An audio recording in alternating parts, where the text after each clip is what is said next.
You might think this giant 2-inch cicada killer wasp has nothing to worry about from any other insect. After all, its stinger has a paralyzing venom so potent that its prey is left immobilized for the rest of its life, and it's strong enough to carry the weight of insects twice its size up 80-foot trees. But the cruel thing with nature is that nothing is ever truly invincible, and one tiny insect 100 times smaller has made it its life mission to screw over these wasps, the satellite fly. Now, a lot of you might have some outdated and honestly downright offensive views on flies, and I have to admit I too once shared the same delusion. But just as I have, you need to abandon your ideals of wasp dominance and replace them with the holy doctrine of fly superiority. And this little satellite fly shows exactly why these bugs have got wasps beat on almost every level.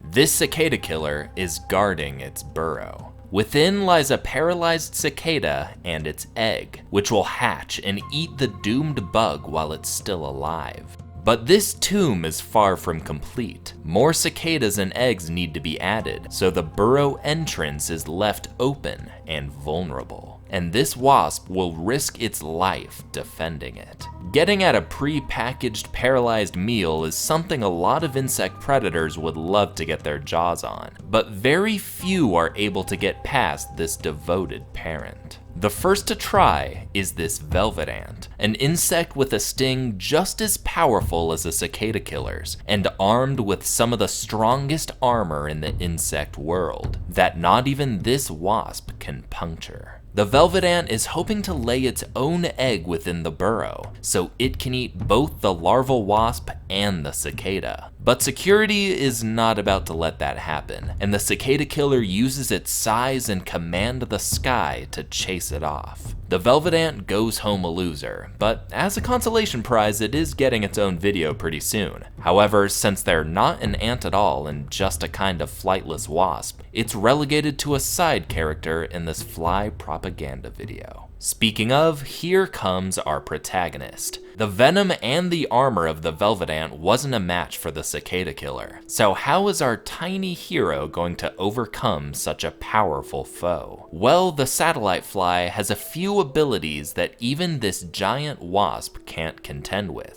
First off, satellite flies, like other flies, have the fastest reaction times on Earth. A normal housefly perceives the world 4 times slower than we do, enabling it to dodge and react to attacks with ease. And the satellite fly sees the world even slower than that. But reaction time isn't the only thing keeping it out of harm's way. All flies have weird-looking organs called halteres, reduced wings that have developed into living gyroscopes that balance and stabilize them in flight. But satellite flies take these adaptations to their absolute maximum potential, and when they're used together, make them completely untouchable to any enemy, the most accurate flyer of any animal. Its reaction time makes its body move at precisely the same time and speed as its enemy, while its halteres keep its body so stable that it almost seems like the satellite fly is attached to the cicada killer through an invisible thread.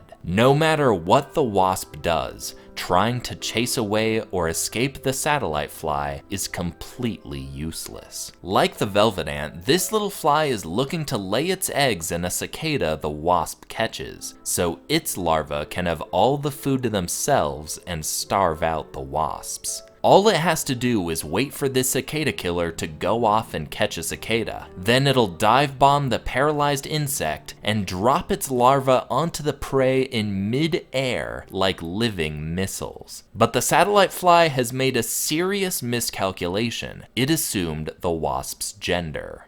Wrongly. This is a male cicada killer. He doesn't hunt cicadas at all, and instead furiously defends the female's burrow from intruders. He doesn't even have a venomous stinger. This won't do for the satellite fly. There's no telling when the female will be back with prey. However, there is a cicada locked within the depths of the burrow. She just needs her larva to reach it. Unfortunately, besides misgendering, her only other weakness is tight spaces, where she isn't able to make use of her superior flight, so she can't crawl down the burrow herself. It all seems lost, but the satellite fly has one final trick up her sleeve. Because the cicada killer isn't able to chase away or kill her, this fly can land right by the burrow with no risk of being attacked. Satellite flies have been known to give birth to their larvae just outside of the wasp's burrow, and the newborn maggots are able to crawl into the hole and devour the cicada themselves. Satellite flies only reproduce by having their larvae take over the burrows of cicada killers and other wasps. So every single one you see is the result of a giant wasp losing a battle with this tiny fly. Flies are a lot more than mere pests. Some are venomous predators like the wasp-hunting robber flies I've covered in previous videos, and others are body-snatching mind controllers that force their prey to dig their own graves. That video and more covering flies, and yes, wasps, they're still pretty cool, are on the way, so in the meantime, check out my full-length cicada killer video where I filmed some incredible footage of them hunting, and I'll see you guys next time.